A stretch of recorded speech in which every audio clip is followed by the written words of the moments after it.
You're primed and ready to go. I'd like to welcome everybody today. I'm Catherine Rowlee, your lay leader. United Nations Sunday has been a tradition for us for many years, as we've been one of the member congregations, right, for a long time.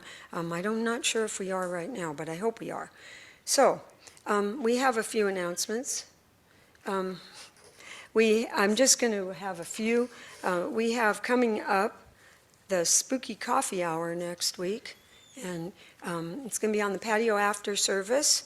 I think costumes are welcome. Yes, costumes are welcome and encouraged, but not really scary ones, like, appropriate costumes. And I would say that to my students, for sure I am. And there'll be games and prizes and trick-or-treating, I believe. So it's already coming up. This month is almost over. So also I want to make an announcement for those of you who have been coming to yoga on Saturday mornings. It's on a little break until further notice sometime in November, probably mid-November. Gathering Around Grief is coming this Wednesday at 7 p.m. in the sanctuary, and they appreciated RSVP, but it's not necessary. The Balakabayan boxes are packed. There's 5 of them. One of them is still open in case. It's just got a little room if you have something you want to add last minute. Also, there's going to be letter writing on the patio after service for Get Out the Vote. Letter writing, right? And don't forget Taco Tuesday, and it's Tuesday evenings at 7 on Zoom, and the link is always sent out in the announcements. One more thing, and there's going to be a concert coming this Thursday at the United Church of Christ in Claremont. It's called Nourishing Peace, and it's celebrating the United Nations 77th birthday. And Michael Ryan will be there, and there will be some different people speaking, and there's going to be like treats from around the world, right? So that's going to be exciting. And the food, it's going to go to the UNA USA. So there is a suggested donation. There's a suggested donation of $30, but I'm sure they wouldn't turn anyone away. So those are the announcements I have. And then to remind you that if you have a joy or a sorrow and you're in the sanctuary, there's little yellow cards. They're little papers, actually. Whoops, sorry. That you can fill out. They're on the back and the green table. And I'll run and get them before we do joys and sorrows. So I hope I didn't forget anything. Anybody?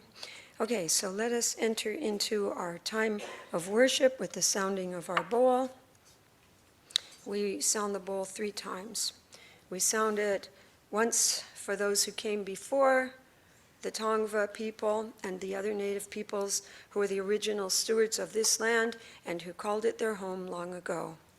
We also honor our ancestors and the founding members of this congregation who imagined and formed it long ago.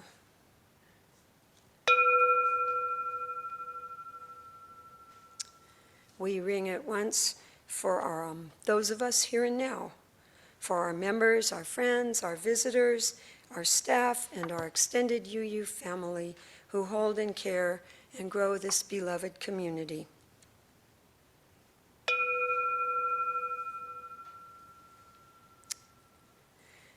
And we ring it once for the future, for those who will come to know MVUUC as their spiritual home and their beloved community in the days ahead.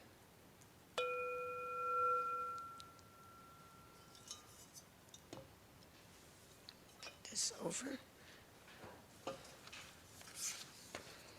And our opening words.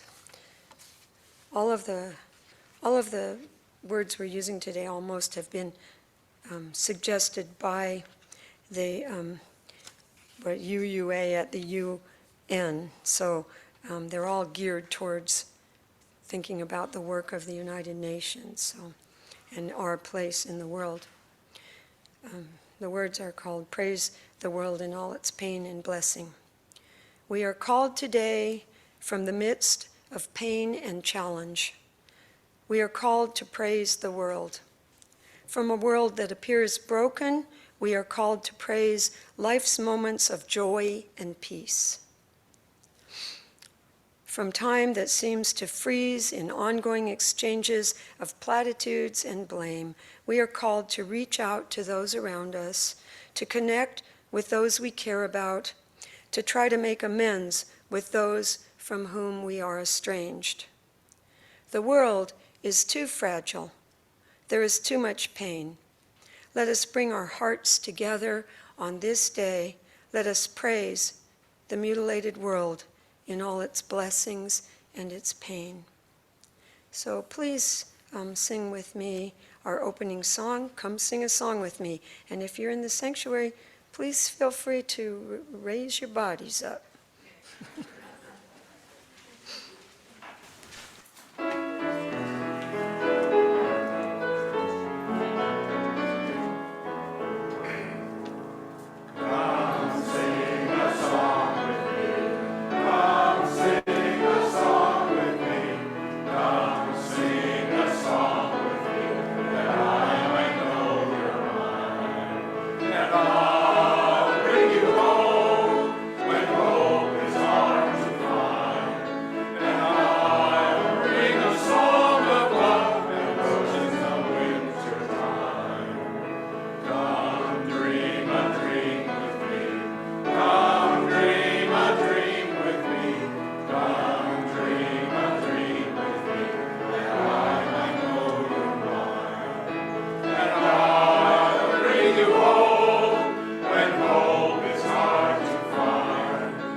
So our chalice lighting words today are as this is, and I'm going to call on Jeanine to be our lighter.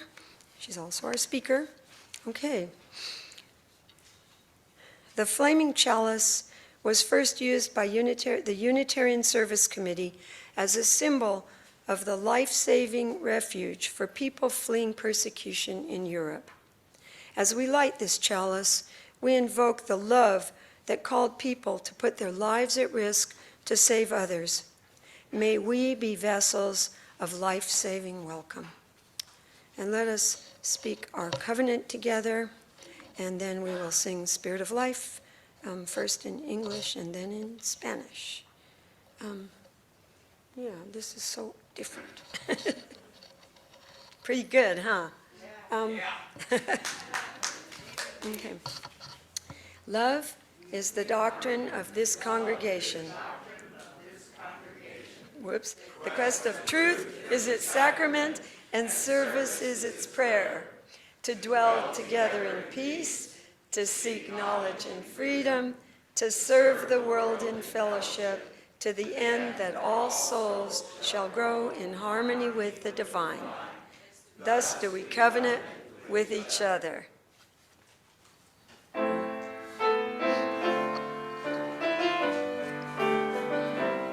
Thank you. Spirit of life. Come unto me, sing in my heart.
stand up and signing the words, which is something we used to do every Sunday and have let it go by the wayside.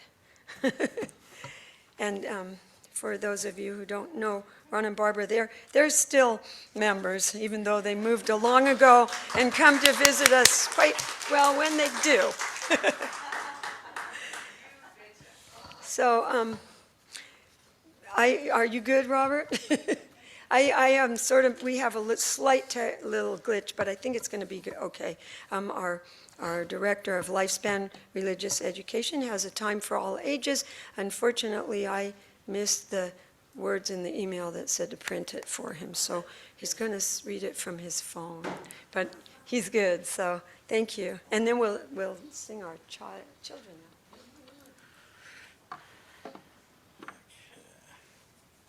now. Good morning, everybody. Our story is Higgins, A Drop with a Dream, and it's by Christopher Boyce. Once upon a time, there was a drop of water named Higgins. Higgins was no ordinary drop of water. He was a drop with a dream. Higgins lived in a valley where it had not rained in a very long time, so all the lovely green grass was turning brown, all the beautiful flowers were wilting, and all the trees were starting to droop. Higgins had a dream that one day the valley would be a beautiful place again. But what could he do? After all, he was only one drop. One day, Higgins decided to travel and to tell others about his dream. All the other drops listened very politely, but no one believed that his dream could come true. Higgins, said one, get your head out of the clouds. You can't spend your whole life dreaming. Higgins decided that he had to do something to make his dream come true. So he began to think and think and think. And one day, as he was walking by a rusty old bucket, he got an idea. If enough of us drops of water got together in this bucket, Higgins thought, there would be enough water to sprinkle on a few flowers to help them grow and become beautiful again. Eagerly, Higgins told everyone his great idea. But everyone thought he was being foolish, that Higgins is nothing but a dreamer, they said. Higgins decided he had to do something to convince the others that he was right. So he said to them, I don't know about you, but I'm getting into the bucket. I hope some of you will join me. Then there might be enough water to help at least some of the flowers grow beautiful again. So Higgins ran as hard as he could, hopped way up in the air, and landed with a kerplunk in the bottom of the bucket. And there he sat, just a single drop in the bucket. For a long time, Higgins was very lonely. It seemed like no one else was going to join him, but after a while, some of the other drops could see that the grass was dying and that the flowers were wilting and that the trees were drooping. They all agreed that something must be done. Suddenly, one drop shouted, I'm going in the bucket with Higgins. And then he leaped through the air and landed kerplunk in the bottom of the bucket. Then two other drops yelled, wait for us! And they hopped through the air and landed in the bucket. Then 10 drops jumped through the air and into the bucket. Then 30, then 50, and then hundreds of drops came from all around just to hop into the bucket. Soon the bucket was completely full of water, but there were still more drops that wanted to join, so they found another bucket and hopped in. Before long, there were 2 buckets of water, and then 3, and then 4, and then 10, and then hundreds, and then thousands of buckets of water. Along came a powerful breeze that blew over the buckets, and all the water flowed through like a mighty stream. Everywhere that water flowed, the grass turned green, and the flowers bloomed, and the trees stood tall and straight once more.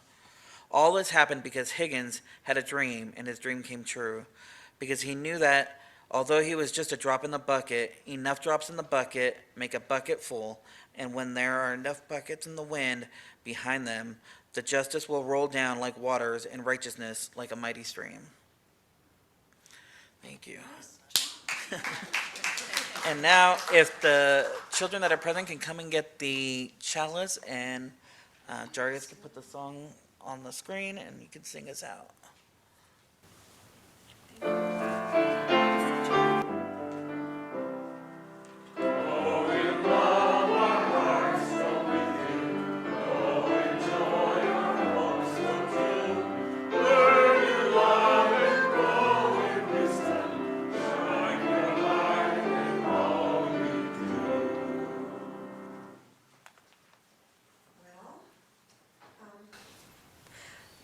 it's time for our offering, our Sunday offering, and our offering today is going to the UUA office at the UN.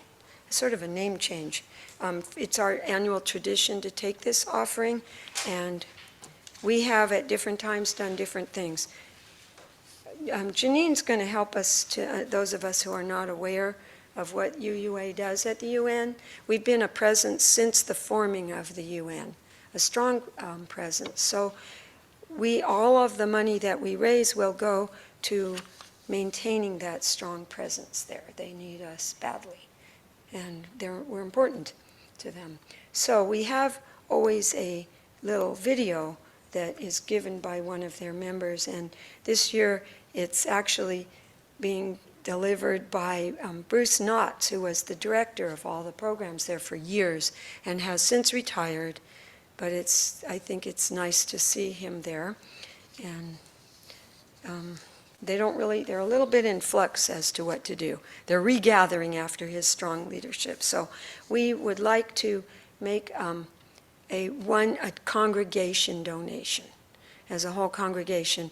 We've done individual donations before, and of course you're welcome to make an individual donation, but a congregational donation accepted might pack a big punch for them. So, and it'll help us to I forget what they call it, but it's you could wear a little thing that says you have your congregation supports the, It's called the something principle, fourth principle or something. But anyway, you can tell I don't know, but I've done it before.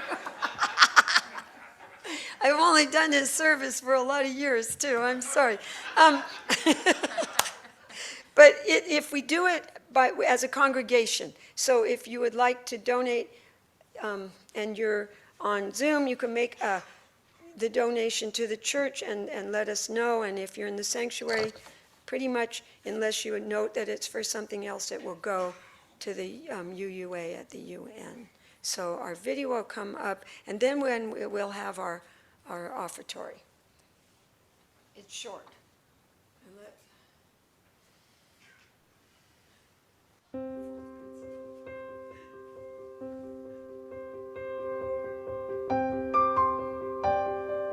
Happy UN Sunday from the UU office at the United Nations.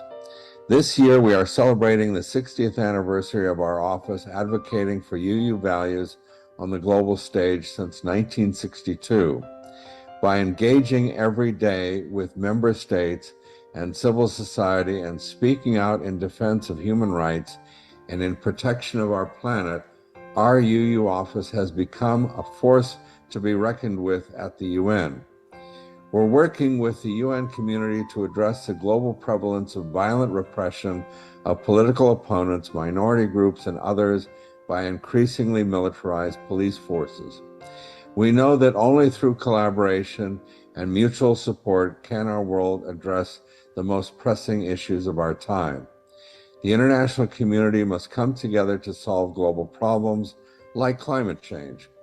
Finding the right solutions to global problems isn't easy. It takes all of us on this planet to work together. The most important organization that can convene the entire world to focus on global issues is the United Nations. Solutions must also come from the communities that are most impacted by the changing climate and other global events. Our office at the UN is proud to be able to help representatives of those communities get access to the decision-making tables so that their perspectives can be heard. None of this would be possible without the generous support of Unitarian Universalists. The UU office at the UN relies on congregational and individual donations to continue its work. Please donate generously to sustain this important presence at the UN. Thank you so much for your generosity. Your gifts can truly make a global impact.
Bravo. What was that, a sneak preview? What was that? Okay, so this is by Franz Liszt, whose birthday, by the way, was yesterday. And it's called The Chapel of William Tell. Wow, I don't feel like I know that piece. It's amazing journey. Beautiful, thank you so much. Okay, I always have to recover after. So this is the time in our service for sharing of joys and concerns with the congregation. And I have two here, and I still don't have a little computer or anything to see Zoom, so I'm going to have to look, and if you have anything on the screen, there's our donate button up there, but I see nothing there. I'll look again. But we have two that have been expressed here. Mark Moninger would like to honor his childhood friend, Dr. Peter Shaw, who passed away yesterday. And he was only 59. So that, and Debbie Skirto, I was wondering if someone would do this, wanted to say that we had a very energetic and connected and purposeful leadership retreat yesterday. And she says, you'll be excited to learn about some of the new ways of helping MVUC grow and thrive. And we did. It was a wonderful retreat, a wonderful time spent. Nothing else. Okay. I wrote a joy last week and put it in the basket. It's about Lily. You don't have it? I didn't see it. What is it? Well, I have a great deal of joy every Sunday when I come here and I listen to Lily play. And I wanted to say that she has taught me what music ministry means. And I thought I knew it because I've had 7 or 8 different church positions where I was the music minister. But Lily, you have taught me what it means to be a music minister because you minister to us every Sunday quite profoundly. And you strike a chord in me every time that you do this. And I'm sure you do the same for the rest of the people here. Yeah, we could say here on that, for sure. Thank you. Well, I'm glad it happened like this, because I don't know if you could have written that quite like that. And it was beautiful, thank you. And yes, it's true. I think we all feel that way. So, wow. Let's enter into a time of quiet contemplation, prayer, meditation, giving our hearts over to the thoughts that were expressed today, the joys and the sorrow. And let us take a moment to acknowledge in our own hearts the unexpressed sorrows and joys that we have held.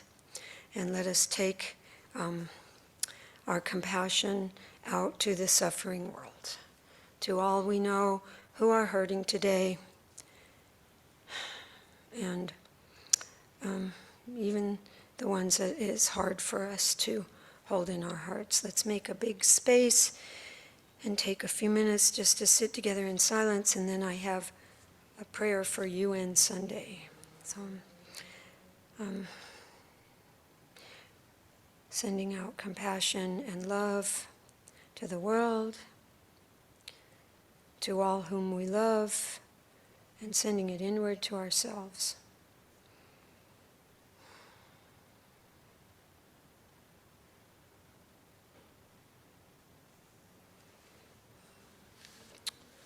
In our prayer, we give thanks today for all that is our lives. On this day of thinking globally, we acknowledge the privileged comforts in which we live, and vow again to be generous and grateful. Today, we pray for the earth and all its creation. We feel the pain of our precious web of life, challenged by the human-made climate crisis. Today, we forgive ourselves for our contributions to the crisis, and we recommit to action on behalf of the water and the creatures and the plants and the people, struggling to breathe, failing to thrive, disappearing, and being displaced by the changing earth. Today, we honor the United Nations for the generations of coming together in a hurting world, working towards a vision of peace, equality, and dignity on a healthy planet. We give thanks for the centuries of Unitarian Universalists who have honored the inherent worth and dignity of every person and brought us to this moment in our faith. Prepared to work tirelessly for justice and a sustainable life for all, let us not despair. Let us feel the strength of our community around us, rising in hope and action. Let us change the world.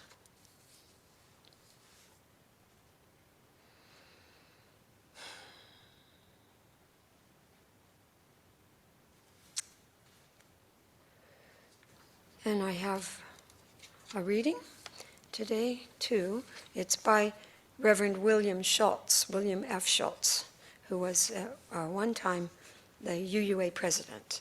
And he has been a lot of other things, too. I think he's been the head of the USC also. Okay, it's called Simply Cherish the Earth. We are called today from the midst of pain and challenge. We are called to praise the world. From a world that appears broken, we are called to praise life's moments of grace. From a time that seems to freeze in ongoing exchanges of platitude and blame, we are called to reach out to those around us, to connect with those we care about, to try to make amends with those from whom we are estranged. The world is fragile. There is pain. Let us bring our hearts together today. Let us praise our mutilated world in all its blessing and pain. And let us now, let us sing Wake Now My Senses. And let us rise if we would so choose. I don't have a little asterisk on there, but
find the melody slightly challenging.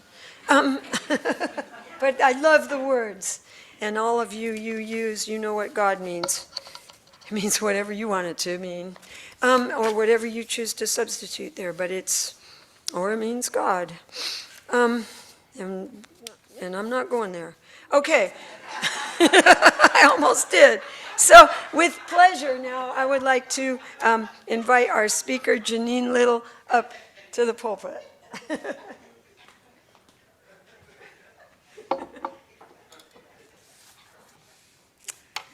Good morning. Thanks for inviting me back. I think we've been doing this off and on for at least 10 years, and people still come. That's amazing. Thank you. Ron and Barbara from Washington. All the way down. Awesome. I always feel like I want to say Debbie Downer, but I don't want to offend Debbie. I'm the downer person when I come here. I don't get to pick the topic, but I'm happy to do the research and share it with you. Before I get started, just a reminder, United Nations was formed in 1945 after World War II. They were hoping for something with a little more teeth in it than the League of Nations. And of course, the goal was to prevent World War III, right? Four main purposes: to keep peace, develop friendly relations among nations, to help nations work together to improve the lives of poor people, and to be a center for harmonizing for actions of nations to achieve these goals. We have to remember that the United Nations holds no power over governmental organizations. So as a people, it's our duty, our responsibility to encourage our government and leaders and our community members to support those policies and recommendations. Although a large bureaucratic organization, the United Nations is a great source for current, accurate data on world issues, a space where local organizations can advocate for and educate about Indigenous needs and worries, as well as a center for setting and tracking progress of global goals on peace and sustainability. And I always say I personally like the fact that it holds up a mirror to our actions and our policies in this country as well. As Catherine said, Unitarians and Universalists have been involved with the United Nations since its formation, even the League of Nations prior to that. And then when we became UUs, when we combined, the ambassador to the UN, the American ambassador, talked to our UA president and said, hey, why don't you guys start sending some envoys to the United Nations? And that's where we get our UU at the UN office, which is a newer name. So we've been involved in drafting, so we've been advocating some of our beliefs at the UN since its inception. And so then to pat ourselves on the back, I'll just read a couple of this. We have been involved in drafting the Universal Declaration of Human Rights, leading the Faith Caucus to establish the International Criminal Court, attempting to overcome UN apathy about sexual orientation and gender identity issues, and providing strong leadership in all aspects of human rights at a policy level through the UN consultative status. Something else to highlight, it was a Unitarian lawyer that has helped to establish United Nations Day, which is tomorrow. He had many failed attempts. It took 13 years, collected money, lots of letter writing, signatures, and finally in 1971, the General Assembly adopted a resolution recommending that we celebrate the formation of the United Nations. So what are you going to do tomorrow to celebrate? I know I'm pushing a video out to my school for our children about the United Nations, and then this concert on Thursday sounds pretty great, and lecture. I do want to remind you, I know Catherine said it, that Bruce Knotts is retiring. Or actually, he did retire on September 30th after 15 years of service. And as UUs, we would like to extend our gratitude and appreciation to Bruce for his commitment to represent UU values on the international stage and for his advocacy for major issues like climate justice and the LGBTQ+ rights. He has shepherded the office through many changes, and in a recent email to us, he shared, "It's time now for me to retire from my position at the UUA, giving me time and opportunity to focus on my advocacy of particular issues of concern for me. I'm not leaving the world of international diplomacy or peacemaking. I'm simply reimagining what it might look like in this next stage of my career. This is not goodbye. This is just a step onto a different path." And I checked late last night, just to see if we had news about a replacement, and still nothing that's been put out there. The topic of today's discussion comes from our spring intergenerational seminar that happens each year, and it's on climate-forced displacement. I'm not an expert on this at all. I looked at all the materials they put out there, and I'm going to assume that everything's vetted. This information I'm giving is accurate, and if you have other information, please share. That would be great.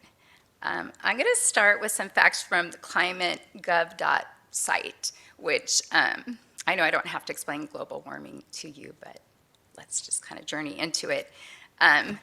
This site lets us know that Earth's temperature has steadily risen 0.14 of a degree Fahrenheit per year since the 1880. The rate of warming has doubled since 1980. 2021's average temperature was 1.51 degrees Fahrenheit warmer than it was in the 20th century average. The years from 2013 to 2021 have been the warmest years on record. Levels of carbon dioxide and other greenhouse gases will determine Earth's future warming trend. If global emissions continue as they are now, Earth's projected temperature will be between 5 and 10.2 degrees Fahrenheit warmer at the turn of the century. If we reduce our emissions, we could see that temperature rise between 2.4 and 5.9 degrees Fahrenheit by the turn of the century. So still up there. The temperature of 2 degrees Celsius, which is 3.6 degrees Fahrenheit, is the number that scientists have been giving us since the 1970s. We don't want to see that. We don't want to get over that point. Maria Ivanova, who's a professor of global governance at the University of Massachusetts in Boston, says at 2 degrees Celsius, we see dramatic alterations to the ability of Earth's system to maintain the conditions that allow for human life and indeed other species' life. Okay. So the consequences of the climate change, this warming, are not something to contemplate in the future. It's here, it's now. It's not in a faraway land. We know that the massive hurricanes that we're seeing, wildfires, tornadoes, heat waves, droughts, etc., they're no longer a once-in-a-lifetime event, right? It's something that we're dealing with regularly. The Intergenerational Spring Seminar on Climate-Forced Displacement focused on both local displacement and international displacement due to these climate issues. The Internal Displacement Migration Center shared that 30 of the 38 million people displaced internally in 2021, 23.7 million of them were displaced by climate-related disasters, so 2/3 of them. Numerous island nations like Vanuatu, Fiji, and the Solomon Islands are facing internal displacement due to sea rise and the loss of clean drinking water and sources of arable land. We see similar occurrences here in the United States. When we look in Louisiana, the indigenous people along the Mississippi Delta are experiencing a loss of wetlands at the rate of the size of 1 football field every 100 minutes. The Alaskan natives in the Arctic are losing stable land due to permafrost melt, erosion, and also sea level rise. The International Panel on Climate Change released a report this year predicting that by 2030, 8 years from now, 700 million people will be displaced in Africa due to water stress and scarcity. Additionally, Central America's dry quarter has experienced 5 to 8 years of serious drought and crop loss, which has led to the huge number of migrants we're seeing at our southern borders. I know a lot of people who complain about migrants, but the story's not out there. The reasoning is not out there. That's not in the media. We're not getting that information. It'd be nice to share. I remember giving a presentation here in 2018 telling you that there was a push by the UN to give refugee status to the people who are being displaced by climate-related disasters. I'm going to take a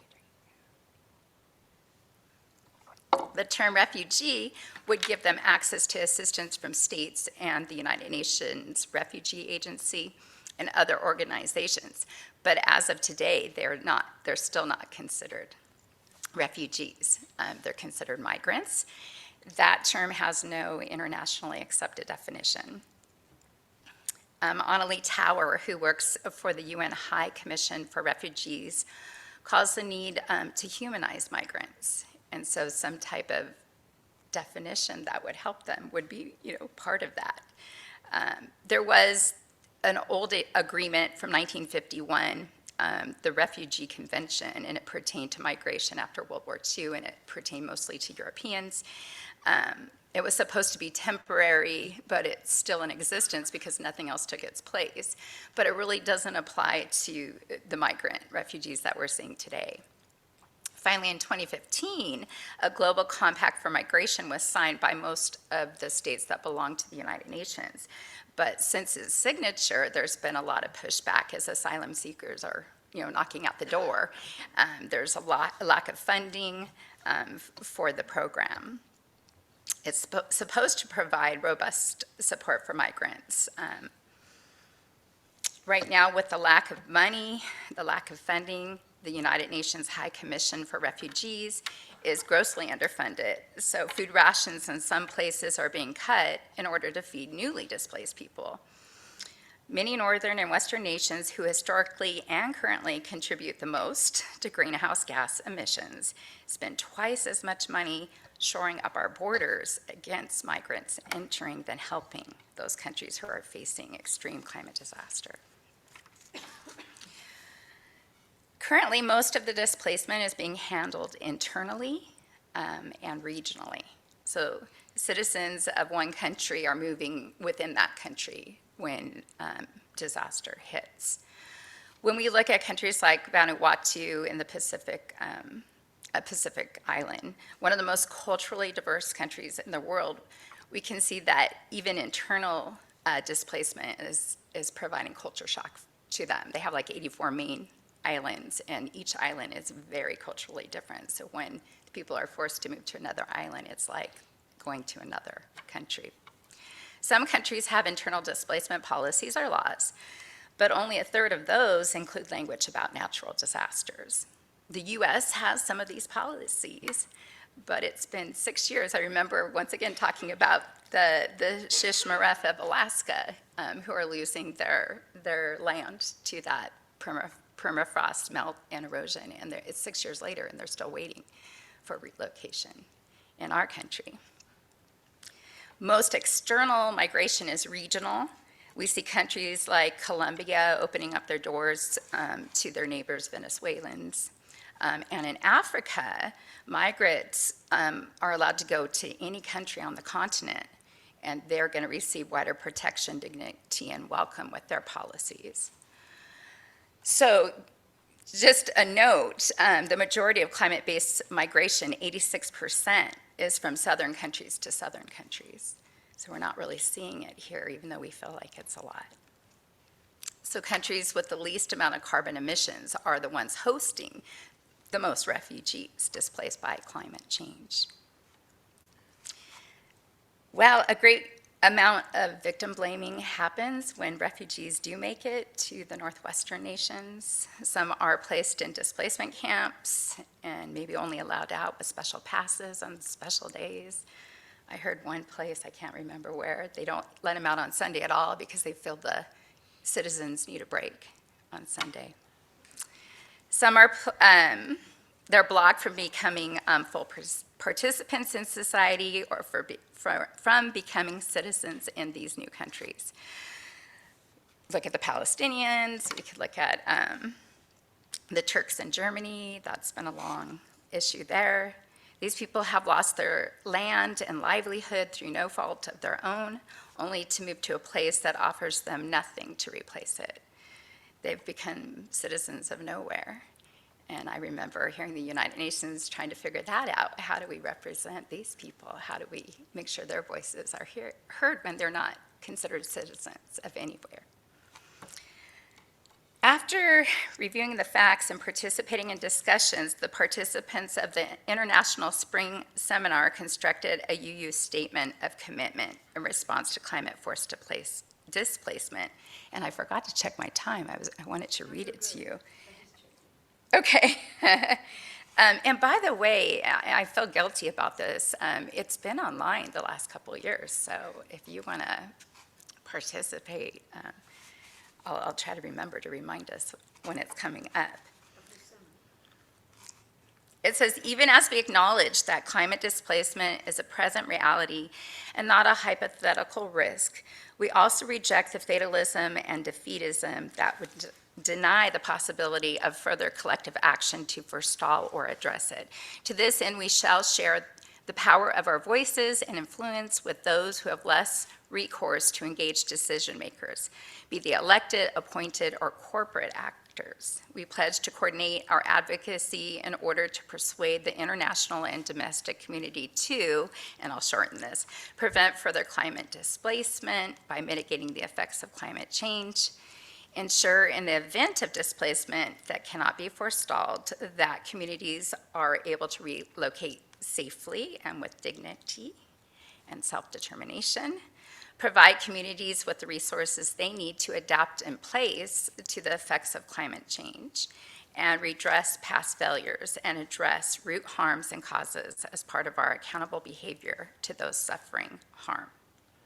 And then I want to read this little part too. Climate displacement is already occurring around the world. Our leaders have a choice as to the pace at which it unfolds and the treatment of the people who endure it. We urge them to act now before even more people are deprived of their homes. And so as a congregation, we can vote to sign on to this statement. And where do we go? Onto the site. Okay, well, climate justice is overwhelming and times depressing issue. If we ask ourselves, what can we do? The list is endless. If we ask, can I do more? The answer is always yes. If we ask, am I doing enough? The answer is always no. So, at the end of these sessions, they ask, is there hope? What can we look to, to give us some hope? And one of the speakers talked about looking at the youth, looking at their energy to save their homes and the planet. There are successful refugee relocation models that we can turn to and let them be our guides. We could take heart from the countless organizations addressing all aspects of climate change. Attendees of COP26 agreed to help fill in accurately and share individual migrant stories with others, because those were being lost, that humanizing of the migrants. We can support UU organizations like the USC, who are partnering with communities losing their homes to sea level rise, clean water, and livable land loss. There's a petition through UUSC. It's looking at President Biden. We want him to support climate justice at the UN, and specifically looking at the partners of the Pacific Islands, students fighting climate change. And what they're trying to do is get an advisory opinion from the International World Court. And they're asking the court to advise governments around the world on their obligations under international law to protect the rights of current and future generations from the adverse effects of climate change. UUs for Social Justice have another petition out there, more in the United States, looking at the upcoming 22 Water Resource Development Act, and they want increased equity and more nature-based solutions. The truth is we can never do enough. I went to, grist.org Fixed Solution Lab.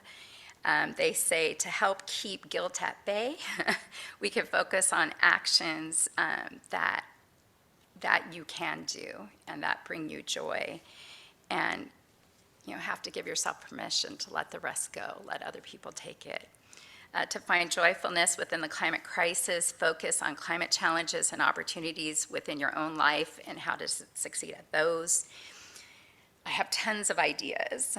Vote in every election, fight for equal opportunity for others to vote, stay informed and push environmentally sustainable policies to our leaders, corporations, and neighbors. I'm thinking you should mentally check. I know you do some of these already. Help mobilize voters to elect climate-friendly candidates. They suggest you run for office if you're so willing. Push to get corporate money out of politics. Go to protests, speak out on social media, have real conversations with those out of the loop on climate issues. Eat more plants, choose sustainable products, drive less, do your home energy audit, plant trees, clean up green spaces, share those personal migrant stories with others. As individuals in a congregation, we can review the UU Green Sanctuary 2030 guide. I think that's their 4th iteration. And it's focusing on mitigation, adaptation, and resilience to global warming. The Side with Love has a series we can participate in, climate resilience through disaster response and community care. I got to participate in just one of the sessions, and I found it extremely timely and meaningful. The emphasis is on identifying climate disasters that can occur in our own communities and actively make plans to prevent them, to survive them, and to bounce back from them. So something that would be of interest to all of us. By being here today and listening to this presentation, you did something. Yay. Discuss the issues with others. Be like Higgins, and you're doing something more. If you can join me out on the patio after service to write letters to Texas voters, encouraging them to participate in the upcoming elections, you get a gold star for the day. And of course, I personally want to thank you for supporting the UU at the UN office with your donations. Thank you.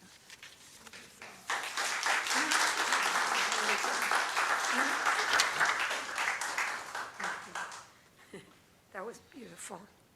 Okay, we have a song, and I love this song, so I hope you do too. Let's rise for it if you're at home or in the sanctuary. It's Building a New Way. I forgot this was on. So,